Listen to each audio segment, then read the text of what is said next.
Hello viewers, welcome back to your YouTube channel Economic Sex. My name is Indu Sharma. So guys, previous video में हमने कुछ practice set solve किए थे. आज हम फिर नेशनल इनकम के कुछ क्वेश्चंस देखेंगे.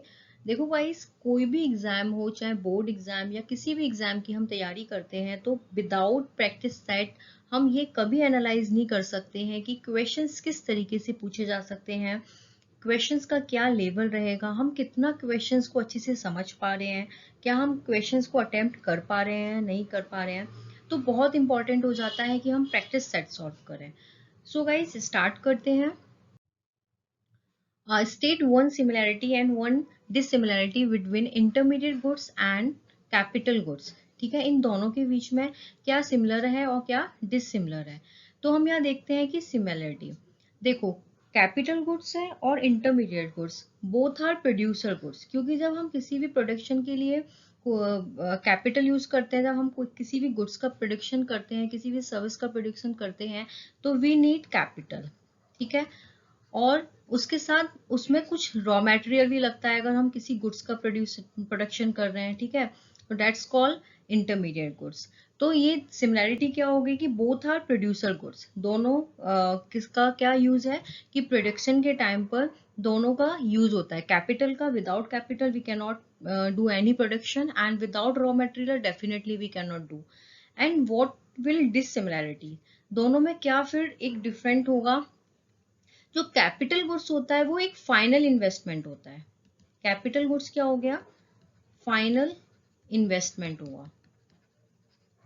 यानी कि एक बार जो कैपिटल लग गई उसको हम बार बार चेंज नहीं कर सकते. सपोज हमें किसी भी गुड्स का प्रोडक्शन करना है तो हम कैपिटल लगाते हैं, तो ये थोड़ी ना कि अगर हमें लॉस होने लगा तो हमारी कैपिटल हमें रिटर्न मिल जाएगी. नो, लॉस तो लॉस, प्रॉफिट तो प्रॉफिट. तो it's a final investment. But intermediate goods के टाइम में क्या होता है कि वो फाइनल इन्वेस्टमेंट नहीं होता, ना फाइनल रॉ मटेरियल होता है. उसका मतलब ये होता है कि अगर कोई गुड्स प्रोडक्शन करते वक्त हमने इंटरमीडिएट गुड्स यूज किया तो विच मीन्स रीसेल पर्पस. तो इंटरमीडिएट गुड्स का क्या पर्पस होता है, रीसेल पर्पस. ठीक है, तो इन दोनों में ये डिसिमिलैरिटीज होती है. सिमिलैरिटीज क्या होती है, both are producer goods, and dissimilarities capital goods which is for final investment, and intermediate goods which means resale purpose. Next question देखते हैं. Three phases of circular flow of income. Circular flow of income के three phase होते हैं. First, generation method, इसको हम production method भी बोलते हैं. Production method and distribution method and disposition. Distribution, expenditure and income method. और ये तीन मेथड ही जो होते हैं जिससे हम नेशनल इनकम भी क्या करते हैं, कैलकुलेट करते हैं. तो समटाइम्स क्या होता है कि किसी एक मेथड को पूछ लिया जाता है, या कभी तीनों ही मेथड को पूछ लिया जाता था, जिसको दो दो लाइन में हमको डिफाइन करना होता है.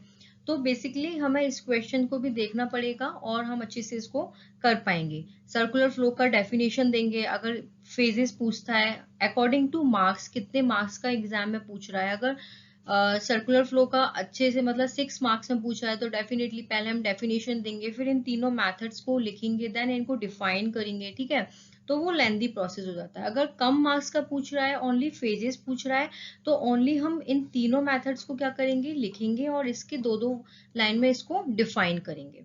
तो इस तरीके से क्वेश्चंस पूछे जाते हैं.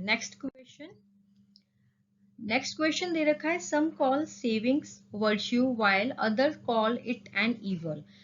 इसमें बोला गया है कि ऐसा कौन सा केस होता है कि जब सेविंग, जिसको हम बोलते हैं वर्च्यू की मतलब बहुत अच्छा हुआ, और एक टाइम ऐसा आता है कि जिसको सेविंग को हम बोलते हैं कि ये बहुत बड़ी इवल है. ठीक है, तो हमें इस पे अपना पॉइंट देना है, अपना व्यू देना है, अपना ओपिनियन देना है. तो गाइस, क्या होता है कि इस तरीके से क्वेश्चंस भी अराइज किया जाता है. ये एक स्टेटमेंट क्वेश्चन है जिसको बार बार अगेन एंड अगेन पूछा जाता है. ये रिपीटेड क्वेश्चन है. तो हम देखते हैं कि सेविंग वर्च्यू कब होता है और इवल कब होता है. Savings virtue, that means saving made by individual. अगर कोई इंडिविजुअल है वो अपनी इनकम का कुछ पार्ट सेव कर रहा है, वो किस लिए सेव करेगा, डेफिनेटली फॉर फ्यूचर पर्पस. ठीक है, जो आज सेव करेगा वो उसकी फ्यूचर में क्या होगी, इनकम होगी. और या कोई भी अनएक्सपेक्टेड इवेंट, अनसर्टेनिटीज होती हैं, उनको सॉर्ट आउट करने के लिए भी जो इंडिविजुअल होता है वो क्या करता है, अपनी इनकम का कुछ पार्ट सेव करता है। तो जो इंडिविजुअल सेव करता है तो उसके लिए क्या हो गई, सेविंग वर्च्यू हो गई, ठीक है, क्योंकि उसको तो वो प्रॉफिट ही है ना, कि आज वो सेव करता है तो कल को उसको इनकम है वो। और उसकी अनसर्टेनिटी, जैसे एक्सीडेंटली चीजें हो जाती हैं जो हमें नहीं पता होती हैं, ठीक है, तो उन सब चीजों के लिए भी उसके लिए बहुत बेनिफिशियल होता है सेविंग, और हर कोई इंडिविजुअल करता ही है, हाउस होल्ड करता ही है। बट इवल कब होती है सेविंग, अगर इकोनॉमी में हर कोई सेविंग करने लग जाएगा तो क्या होगा, मार्केट यानी कि जो मनी फ्लो है हमारा मार्केट में, वो हमारा कम हो जाएगा, मनी फ्लो कम हो जाएगा। और जब मनी सर्कुलेट ही नहीं होगी तो एग्रीगेट डिमांड यानी कि टोटल डिमांड है मार्केट में, वो भी क्या हो जाएगी, कम हो जाएगी। और जब एग्रीगेट डिमांड कम होगी तो एम्प्लॉयमेंट भी कम होगा, यानी कि नेशनल इनकम भी हम बोल सकते हैं क्या होगा, कम होगा। तो ये क्या होगा, इकोनॉमी के लिए एक इवल है। जब इंडिविजुअल करता है तो वर्च्यू, बट इकोनॉमी मतलब अगर अगर हर बंदा सेविंग करने लग जाएगा और हर बंदा सिर्फ सेव ही करेगा, उसको सर्कुलेट ही नहीं करेगा, मार्केट में अपनी परचेजिंग पावर को ही कम कर देगा, तो क्या, circulation of money flow will down and aggregate demand भी डाउन होगी, एम्प्लॉयमेंट अपॉर्चुनिटी भी डाउन होगी, नेशनल इनकम भी डाउन होगा, और इकोनॉमी जो है वो मतलब अच्छी खासी डिप्रेशन में ट्रैप हो जाएगी, ठीक है, इकोनॉमी क्या होगी, स्लो डाउन होगी। सो ये एक स्टेटमेंट क्वेश्चन है कि अगर इंडिविजुअल करता है तो वो वर्च्यू है, और अगर इकोनॉमी के सेंस में देखा जाए अगर सेविंग है वो एक इवल है। तो इस तरीके से क्वेश्चंस भी पूछे जाते हैं स्टेटमेंट बेस्ड। नेक्स्ट क्वेश्चन देखते हैं, that is calculate GNP at FC. हमें निकालना है gross national product at factor cost. Okay, हमें यहाँ पे क्या दे रखा है, एनडीपीएमपी यानी कि net domestic product market price, depreciation, subsidies, factor income from abroad, factor income to rest of world. Factor income from abroad यानी कि इससे पहले हम एनएफआईए निकाल लेते हैं। फैक्टर इनकम यानी कि FIFA, factor income from abroad minus FITA, factor income to abroad, ठीक है, ये हो गया। तो यानी कि फीफा कितना दे रखा है, 400 माइनस 600, तो ये आ जाता है माइनस के 200। ओके, तो ये हमारा निकल गया एनएफआईए।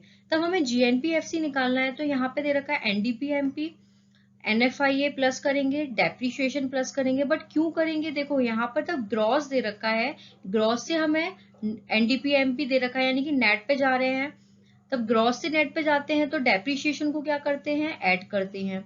और यहाँ पर दे रखा है नेशनल और यहाँ पर दे रखा है डोमेस्टिक, तब नेशनल इनकम निकालते हैं तो एनएफआईए को भी हम क्या करते हैं, ऐड करते हैं।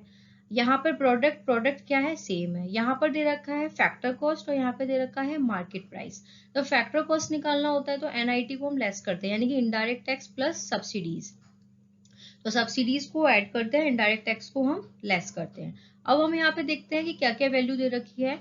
एनडीपीएमपी यानी कि 35,000 हमें दे रखा है यहाँ पे, माइनस 200 हमारा एनएफआईए आया, डेप्रिशिएशन दे रखा है 4000 और सब्सिडीज दे रखी है 40, तो यानी कि प्लस कर देंगे, तब हम माइनस प्लस कैलकुलेट करके हमारा आ जाएगा 38840 करोड़। ये हमारा क्या आता है, जीएनपी एट एफसी यानी कि gross national product at factor cost. Next question देखते हैं, that is calculate national income. हमें यहाँ पे क्या निकालना है, national income, national income which means NNPFC. But अब नेशनल इनकम जो कैलकुलेट होती है वो मार्केट प्राइस पे कैलकुलेट होती है, बट यहाँ पे देखते हैं हम क्या कैसे निकालते हैं। Gross domestic product market price क्या है, दे रखा है यहाँ पे ये 500, यहाँ पे दे रखा है नेट नेशनल प्रोडक्ट यानी कि नेट निकालने के लिए डेप्रिशिएशन को क्या करेंगे, लेस करेंगे।